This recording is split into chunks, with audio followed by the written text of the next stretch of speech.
இடையில அந்த அம்மா ஜெயிலுக்கு போனப்போ யார முதலமைச்சராக தேர்ந்தெடுக்கலாம்னு சொல்றப்போ அந்த பட்டியலில் இவர் இருந்தாருங்க. இவர் கெட்ட கேடு செந்தில் பாலாஜி பேர் இருந்துச்சுங்க. அப்போ இதான் வேடிக்கை.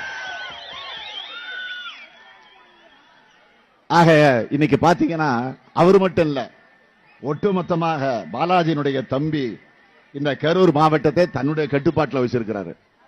கட்டுப்பாடுனா கொள்ளையடிக்கிறதுல, ஊழல் செய்யறதுல, லஞ்சம் வாங்குறதுல அந்த கட்டுப்பாட்டில் வச்சிருக்கிறாரு. இதெல்லாம் கரூர் மாவட்டத்தில் இருக்கக்கூடிய இந்த குளித்தலை தொகுதியில் இருக்கக்கூடிய உங்களுக்கெல்லாம் நன்றாக தெரியும். ஆள் கடத்தல், நில அபகரிப்பு புகார்கள் எல்லாம் இன்னைக்கு நீதிமன்றத்தில் இருக்கு.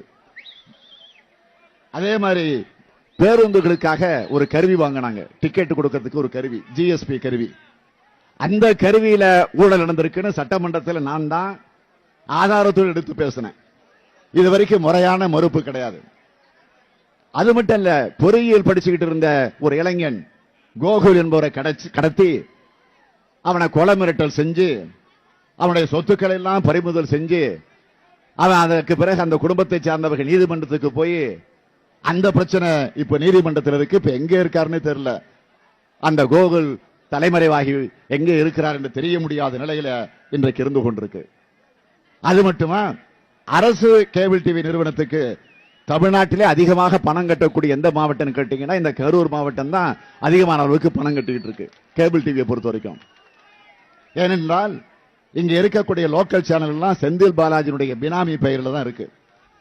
மிஞ்சி மிஞ்சி போனீங்கன்னா அது அடுத்து எதுக்கு பாத்தீங்கன்னா தம்பிதுரையுடைய பினாமி பெயரில் தான் இருக்கு.